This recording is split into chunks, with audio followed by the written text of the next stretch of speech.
Изба «Коптильна», так можно назвать дом в Якутске, который расположен рядом с двумя колбасными цехами. Жильцы жалуются на выбросы ядовитого дыма. И такая ситуация не прекращается в течение нескольких лет. Кристина Якупова постаралась разобраться в ситуации. На протяжении 10-12 лет жители дома Некрасова 3 страдают от едкого запаха коптильни. Рядом с домом находится целых 2 мясоперерабатывающих завода. Ольга Кульша живет здесь четверть века. После строительства 2 цехов здоровье женщины резко ухудшилось. Аллергия, бронхит, астма, букет легочных заболеваний. Это настоящий крематорий. И все, что они там производят, все идет в наши окна. Видите, 5 метров от нашего дома. 5 заводов нас окружают. Маслозаправочная станция окружает. И еще умудрились, поставили 2 коптильни прямо к нам под окна.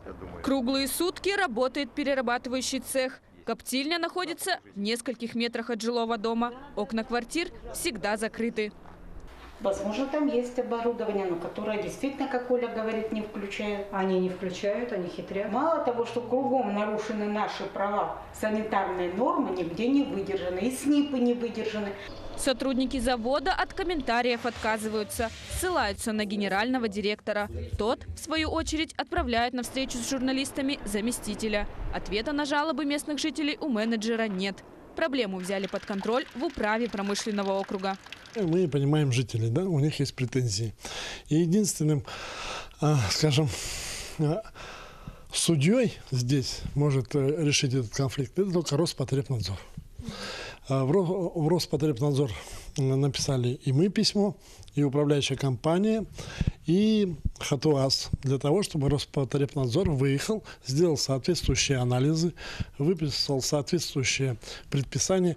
Жильцы обращались в Роспотребнадзор. Ответа до сих пор нет. Люди уже не ждут помощи. Готовятся закупать медицинские маски, чтобы дышалось легче. Только люди не уверены, что это поможет. Говорят, в каждую квартиру нужен противогаз. Кристина Якупова, Павел Пахомов, Георгий Григорьев, Якутск.